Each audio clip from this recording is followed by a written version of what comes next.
Hey, welcome back to the Real Estate Rundown. I'm Avery Dixon, and today we have Evan Darnell. He is a local real estate investor here, and so we're just going to have a great conversation getting to know him a little bit and what he does here in our Amarillo market. So first, welcome. Thank you for being here. Yeah, thanks for having me. Yeah. Appreciate it. Excited to be in here with you guys. It's a fun market right now, huh? It is, definitely. It's been interesting. Lots of ups and downs, but it seems like people are really, really motivated to sell right now. It's just there's not a lot of buyers out there buying. So, I've been really kind of having to pick what I'm going to do and be very mindful on what I'm buying. That's good. So when you say mindful, is this a lot of research that you're working into, or what does your mindfulness look like when you're evaluating properties? Great question. Absolutely. So what I've seen is this market has really pushed investors. It's pushed me personally down into the cheaper price point on rental properties. It's so hard to get anything that's brick to cash flow. It seems like it's like dang near impossible. I bought one in Oakdale the other day. Got it at a good price, didn't need a whole lot of work, but I did the numbers on it. I think I'm all in it at like 110 and it breaks even. It's a 3.2 with the one car garage. So great rental, great. I'm like, okay, this thing should appreciate, it's a pretty good neighborhood.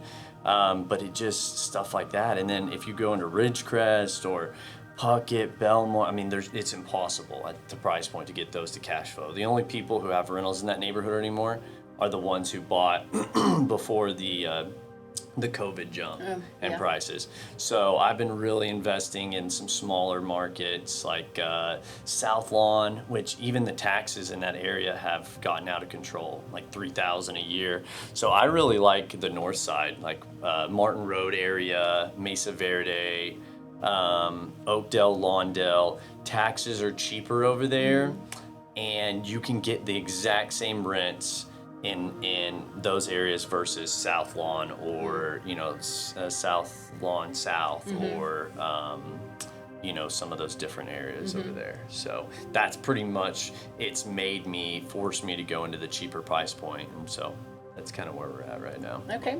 Is most of what you do, you purchase to turn them into rentals, or you flip, you wholesale? What does that look like in your business? Yes, absolutely. So I if I could keep everything, I would, but I flip and I wholesale to pay the bills because honestly, my rentals have never made me any money. Like they just don't make any money at all. It's like a long-term wealth building strategy. So I'm up to a little over 50 doors now. Awesome. And been doing it full time about 4.5 years. I came from a medical sales background. I would go into the doctor's offices and bring the physicians coffee and nice. Try to figure out, hey, I need you to use my company. So went from that, had a run in with my boss, and I was like, no, I'm done. So I kind of dabbled a little bit, and then I went full time, and so I was able to use that. I had a good W-2 and good tax returns, so I was able to get lending with the banks, and I just quit at the right time to where, they use your last year's tax return so I got a whole year and was able to start, building some income and this and that, and I had some equity, so they worked with me there, but nice. kind of haven't looked back since. So, but yeah, going back to the wholesaling side, I sell to some other investors. I flip to keep the lights on, just as a cash flow deal. If I could keep them all, absolutely I would. Yeah. And so are you the solo person in your company, or do you have family who work with you, or anybody else that you're doing this with? Yeah, so I made my wife get her realtor's license. Nice. But we have 2 kids, one under 1, and then another one just turned 3, and that pretty much takes up all her time. So she'll list some of my stuff, but for the most part, a lot of time I'm letting the realtors every single time a realtor sends me a deal, they list it on the backside if I flip it. And so, but yeah, really it's just me. I own some other properties with 2 partners where I kind of first started. We've sold some of that stuff off, but mostly, yeah, it's just, this is the one thing I've figured out in the investing world. It's a pretty lonely business. Partnerships don't usually last. I had some of the old heads tell me like, just it never typically works out, and it's just it's hard to split the workflow in real estate. It's like one person's always going to be doing more than the other, and it, you know, can cause some hard feelings like that. So I've kind of starting to realize that, hey, this is probably just going to be me. And, you know, eventually once the kids get older, I'd love for my wife to help with maybe, you know, she actually wants some listings and maybe help with the rental management. I'm probably going to bring somebody in-house because it's starting to get to be a lot. The maintenance calls and the this and that. I've got some full-time guys that do all my remodeling, so they help me keep track. Without them, I would be freaking lost. So that's good. Like they, you know, they're very handy. They can do everything. They're super responsible. I don't have to micromanage them. They'll pick up supplies. Like we do the remodel exactly the same on every house. Same tile, same paint, same flooring. You know, okay, same contractor door handles. So I'm trying to put systems in place so we're not having to, you know, like, oh, what do you want to do here? It's like we're doing it even on flips. It's all the same, you know, like Calcutta looking tile in the showers, brush nickel everything, like a light, like a medium brown floor that doesn't ever go out of style. You know, I got kind of caught up in the gray journey, and a lot of houses were gray at first. I'm like, man, it's going out of style. So. Yeah. You know, but so that's pretty much one man band. Yeah, that's good. Well, and that perspective allows you to buy in bulk and make sure that you've got consistency through everything that you do, and so you're not having to reinvent the wheel per se with every single property that you get. Absolutely. That's nice. Absolutely. How much of your business would you say is flip versus you keeping? I would probably say lately I've been selling a whole lot more. I don't know if it's just kind of the types of properties I've been getting. I don't know if it's because it's just harder to make the nicer stuff cash flow, but I would love to be at like a 1-to-1 ratio. Oh yeah. Yeah, maybe keep one, sell one, keep one, sell one, keep one, sell one. Sold my Airbnb off. Man, Airbnbs are a pain in the butt. People are so petty. Like you would not believe it. Like we found a hair on the tub floor. I want a refund, or like, and a lot of times it's people who just want their stay discounted, and you can kind of tell they'll start fishing when they get in there immediately. Like, I found this under the bed. I'm like, you've been in there 30 minutes. Why are you looking under the bed? You know, so people are crazy like that. But sold that, made some good money, and what else have I done? Yeah, so sell one, keep one. What else? So I sold some of my stuff. I came really into real estate through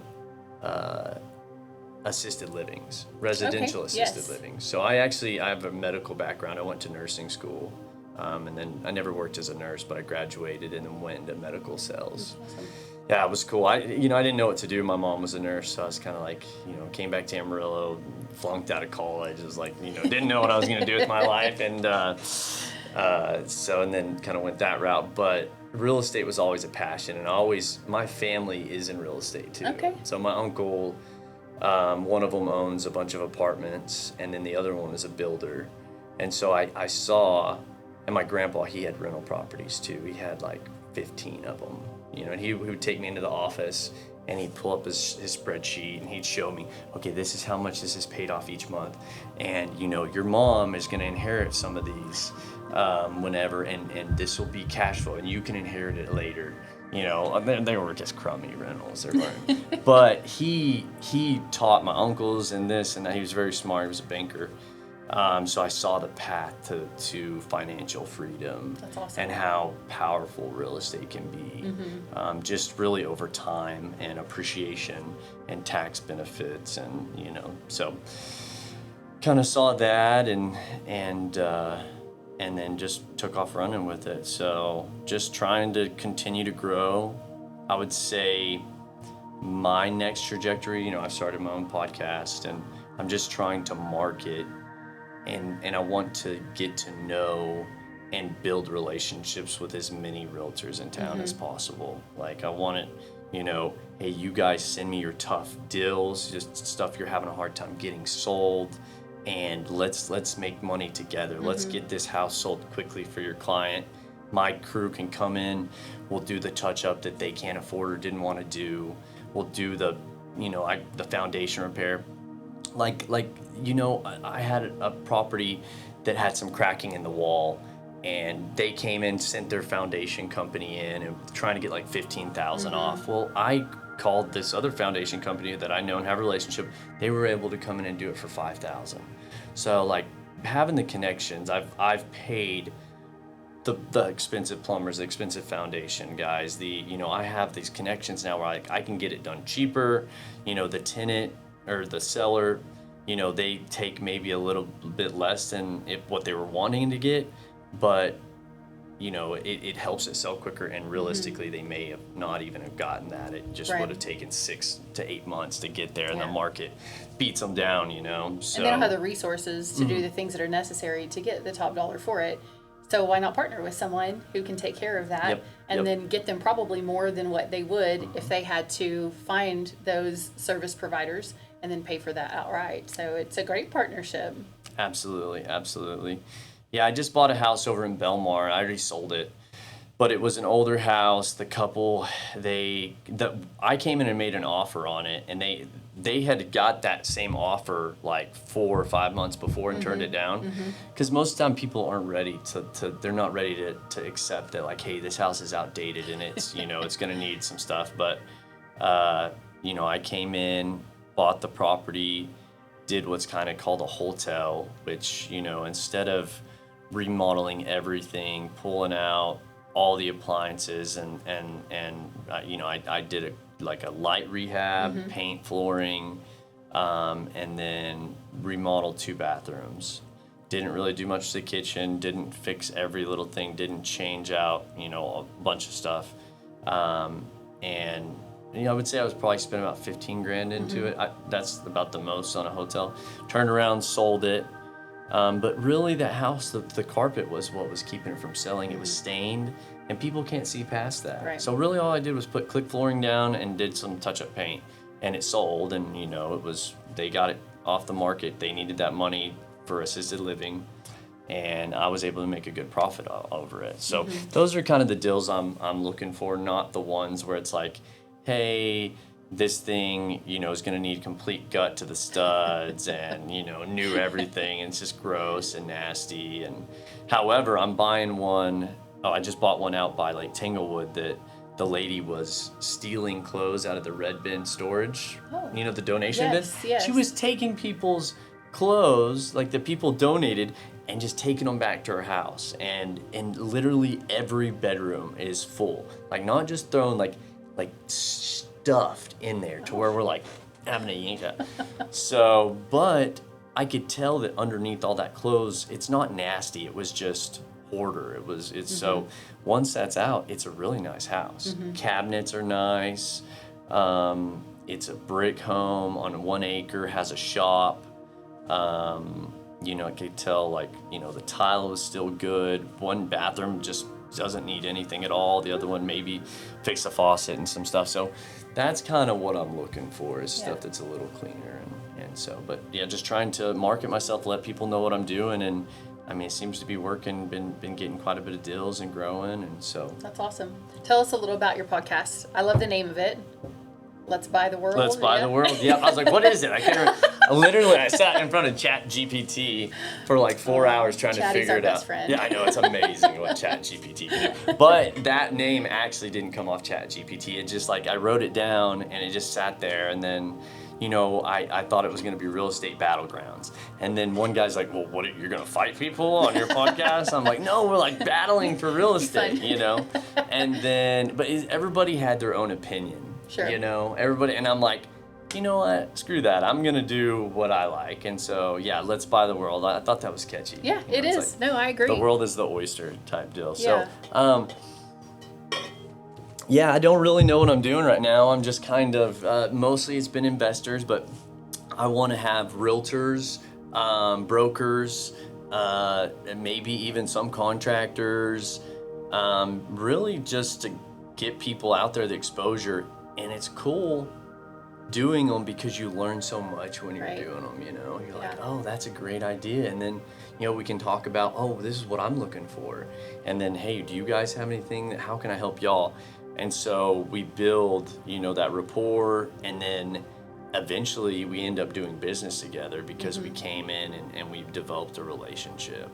That was, I think, something I learned in sales, was how important these relationships are. And you may not get a deal right away from it, but it's like eventually it comes. You plant that seed, and it eventually grows into something. So Yeah, absolutely. So are you from here? Born and raised. Yep. Awesome. Yep. Graduated from Amarillo High. Go Sandies. 2008. Awesome. Yep. So I turned 35 in August the 10th. So it's coming up. Yeah. I'm getting- Well, happy early birthday. Thank you. Appreciate it. Where's my cake? I know. We love cake around here. So All let's right. just come back and we'll make sure that there is one. Awesome. So you grew up here. You, when you graduate from high school, were you pretty clear on the nursing school trajectory? No. I went down to A&M and didn't Whoop and really. gig 'em. Oh, come on, let's go. I'm class of 2001. All right, Yeah. I love it. I loved College Station. It was fun, but I didn't do what I was supposed to do. I just was really not. I was just very immature. I was 17, moved. 8-9 hours away. College Station's far, and was just like, just pretty much partied, flunked out the first, year. Ended up going to Texas State. Even worse place to go, more partying and stuff. And so then I came back with my tail kind of in between my legs, and my mom's like, what are you gonna do? You got to do something, or you got to go to work. And I was like, man, I don't know. I'm not cut out for manual labor. I was doing like mowing lawns. Like, I'm just not cut out for this. So I was like, I guess I'll go to nursing school. And she had some assisted livings, residential. And what that is, it's like you own the home, then you staff it with nurse aides, and there's 3 residents, 24-hour care. So the nurse aide does cooking, cleaning. We handle the nursing side of it, and there can be very profitable.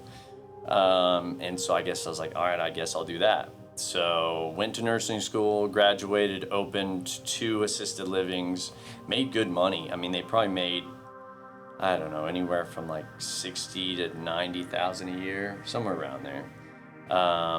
And did really good. Built equity, bought 2 nice houses in Estacado before COVID, the market.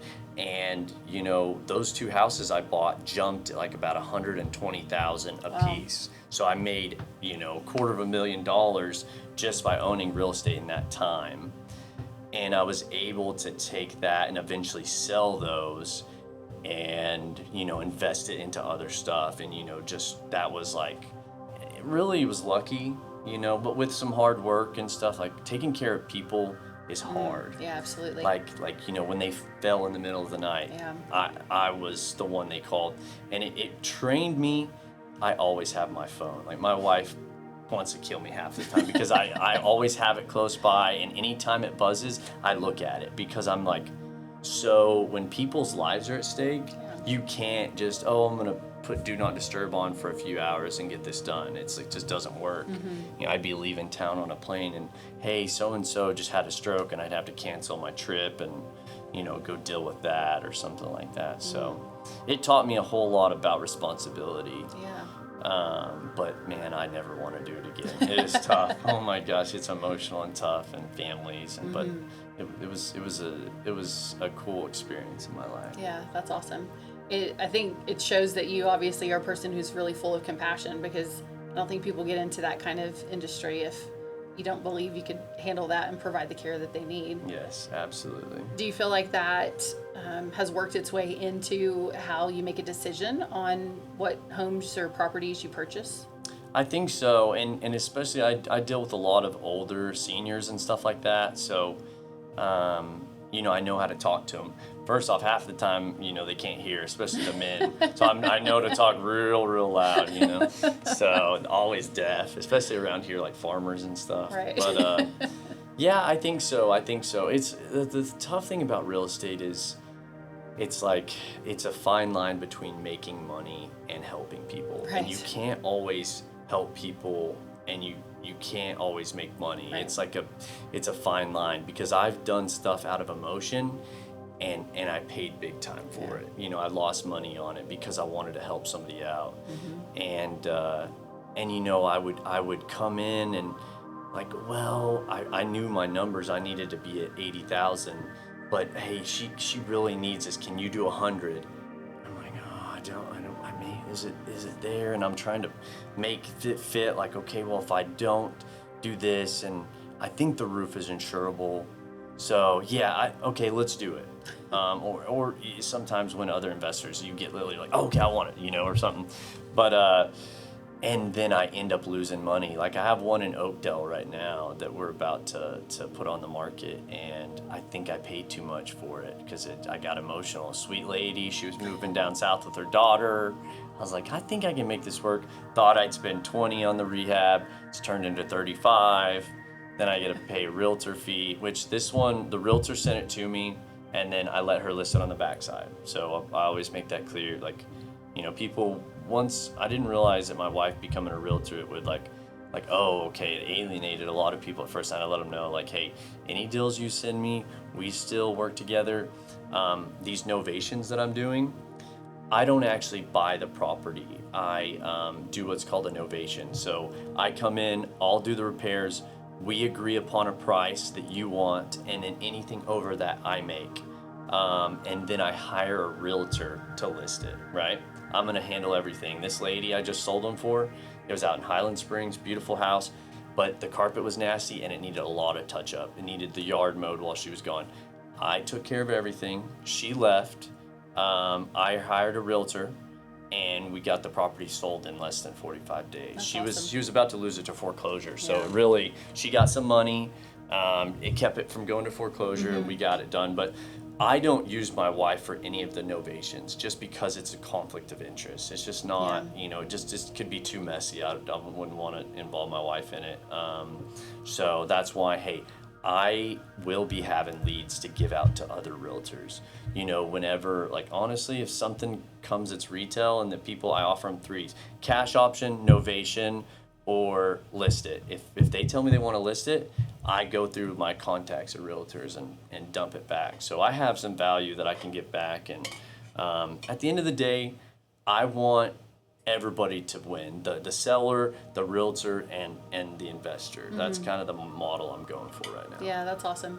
There's enough business to go around, that's for sure. And when you can partner with other people who have the same value system that you do and understand where you're coming from, then it's much easier to say, let's partner together in this because we're going for the same goal. To make money, of course, but to also care for people in that aspect of it. So Yep. I agree. I No. love that. Well, and that's another thing. Like, I have the abundance mindset. When I see so many of these older investors who they keep everything close to the chest. You know, they're doing like a meeting and somebody asks them how they're getting their leads, and they're like, well, that's proprietary information. You know, me, I'll tell you, like, you can go Google anything, go look on YouTube and find it. You know, probate leads, pre-foreclosure leads, divorce leads, tax liens, fire damage. You just go down, get a copy of the fire list, and you go call them, door knock them. PropStream is an investor website that you pay $100 a month. You can go on there, click a tab if you want zombie properties or maybe vacant list. You know, they get all that stuff gets updated, and you pay 10 cents a lead, and it skip trace it. It gives you the number, and you know, it's easy to get in started. Now there's a whole lot more to it, and most of the time people won't do what it takes to could go out there, you know. yeah. So I'm not afraid to tell people what I'm doing. But you know what, where 99% of my leads come from is word of mouth. It's just free social media stuff, posting daily, letting people know what I'm looking for. And that's where like my biggest profit leads have come from that. Yeah, so absolutely. Nowadays it's just such a powerful tool. So That's good. So do you have just like, what's the worst property that you've ever bought? What was it? I've got a lot You're of obviously those. thinking of it. A lot of the first properties I bought are the ones that I still have them, and it's because, time heals all bad deals. It just, you eventually pay it down enough to where you can sell it.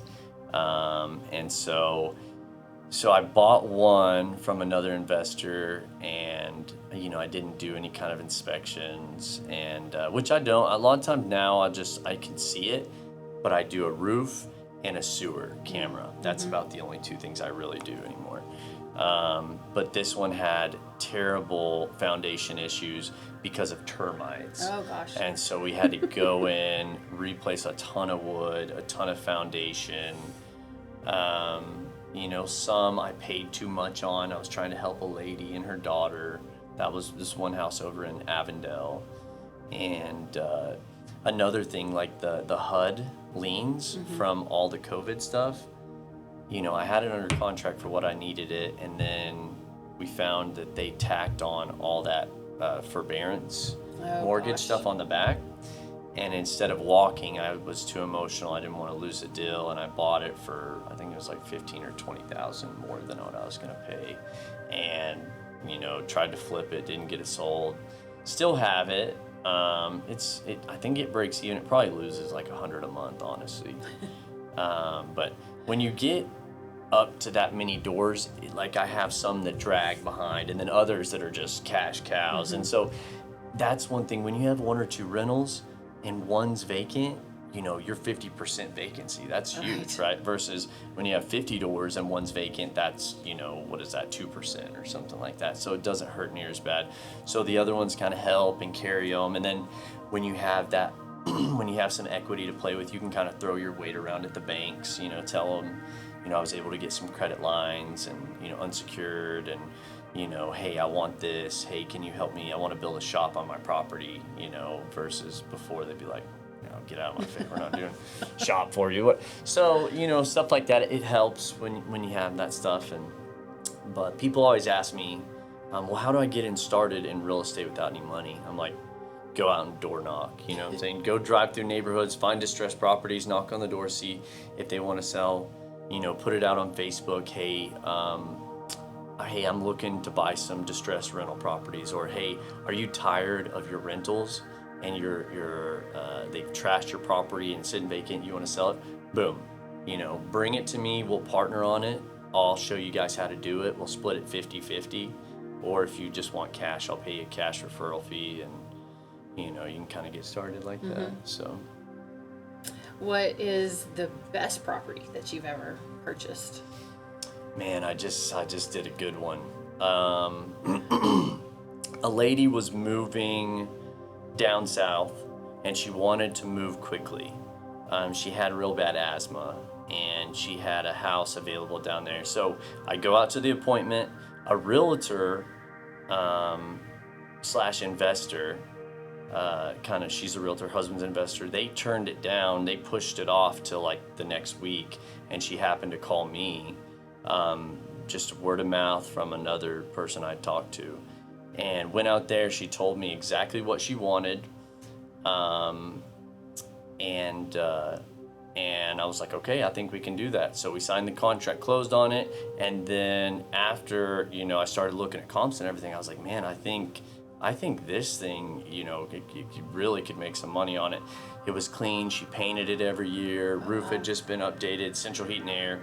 And, I just recently listed it, and we made some good money on it too. That's so awesome. Yeah, so they do come. They're unicorns. I've done some good flips, but the ones that are the best are the, just like turn around and list it instead of, I always end up spending way more on the rehab than I need to. So that's why I'm kind of trying to like, hey, realize people don't need every single thing fixed. You know what I'm saying? Just they want a clean house, not holes in the wall, but it doesn't have to be like extravagantly. Instead of changing out the cabinets, hey, let's just paint them. Stuff like that. That's good. What is the best piece of advice that anyone has given you in this industry? That's a hard question. What is the best piece of advice somebody has given me in this industry?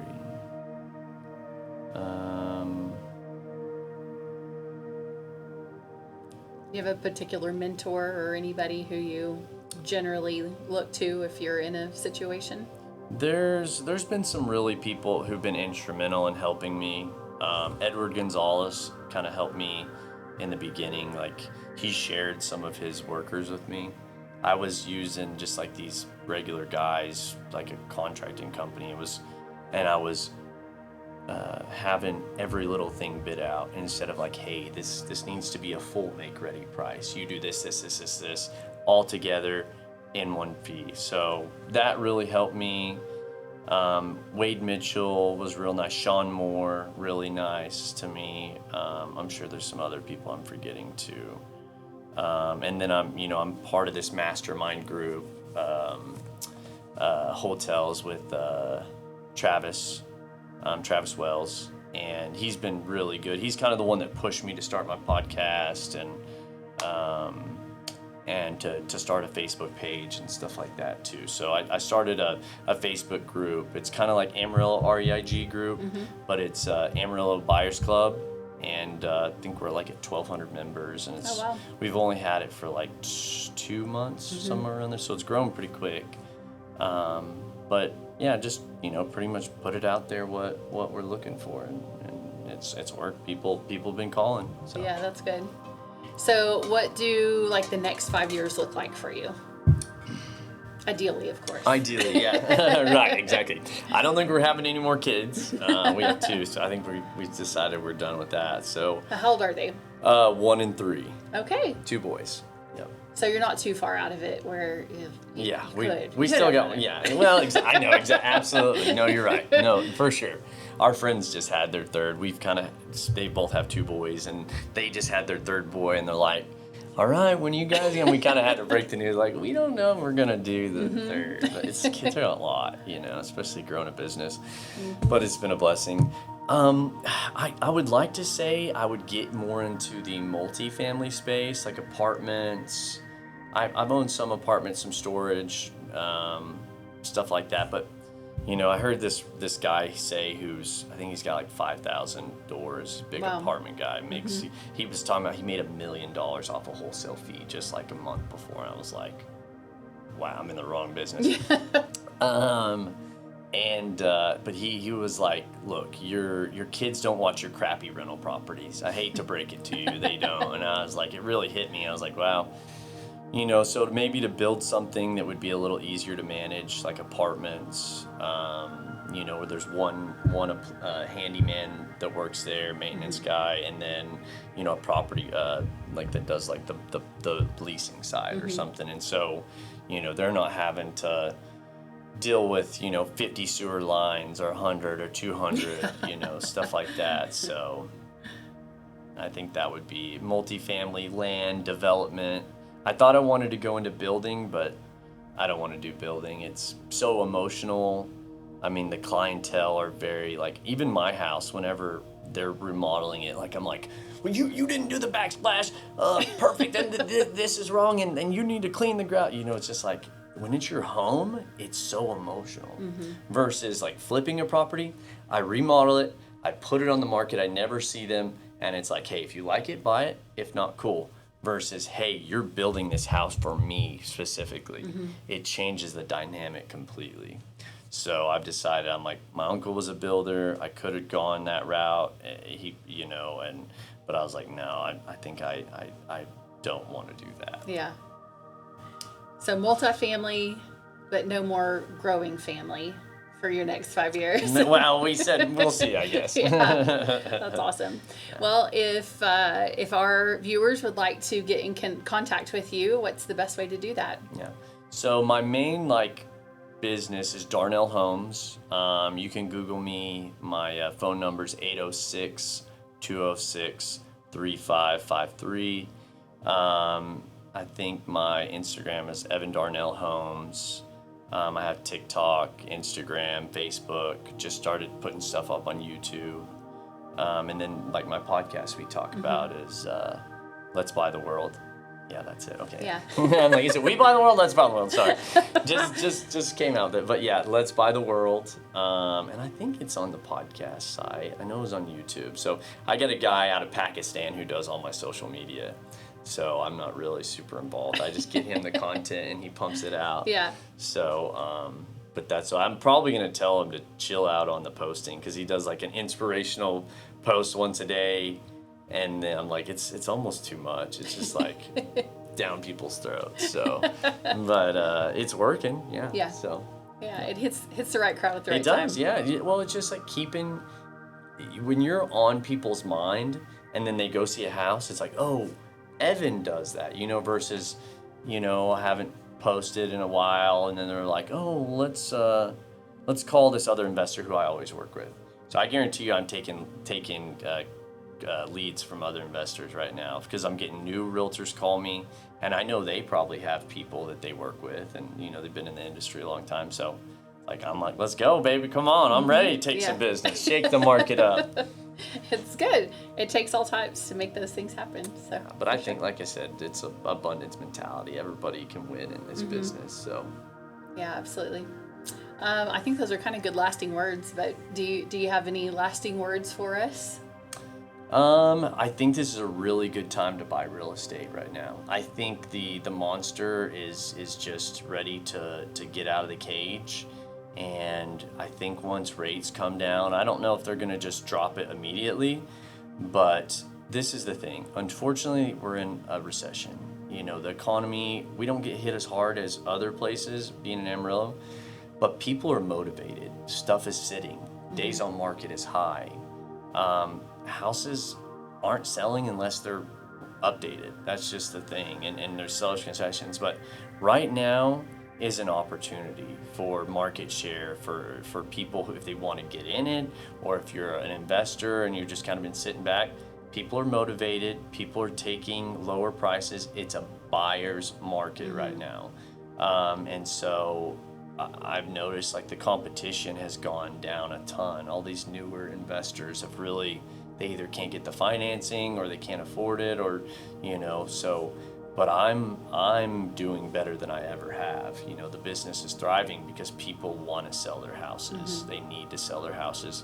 I got one under contract this weekend.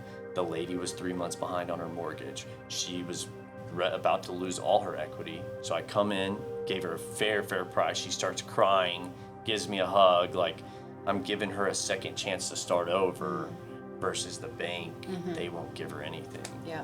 So it's a good time to buy real estate. Yeah, so, absolutely. Yeah. Well, you heard it here. It's a good time to buy real estate. Hey, let's go. Come on. We're available for your phone calls for sure on that. Well, I really appreciate you joining us today. You gave some really great advice, and it's just fun to have a great connection with another investor here because you're right, it's a buyer's market. Well, you did a great job. I mean, your questions were awesome. Oh, so thanks. you kept the flow. I need to take some pages out of your book. You can give me some hints. So. Well, thanks. I appreciate it. You're a good conversationalist, so it makes it easy. Thank you. Yeah. Thank you. Yeah. Evan gave you his information. We'll put it on the screen as well, but make sure that you go and find his podcast too. Let's Buy the World. Catchy title. I love it. And follow him on all of the social media things too. He's got some great stuff that he posts each day. And so you get inspiration, you get information, and he's got great connections with other people in this town too. And so it's been nice to watch podcasts. J.W. Epstein is one that I've most recently watched. And so, good dude. Yeah, it's awesome. So we've got great connections here. But again, Real Estate Rundown. And thanks for joining us today. We'll see you next time.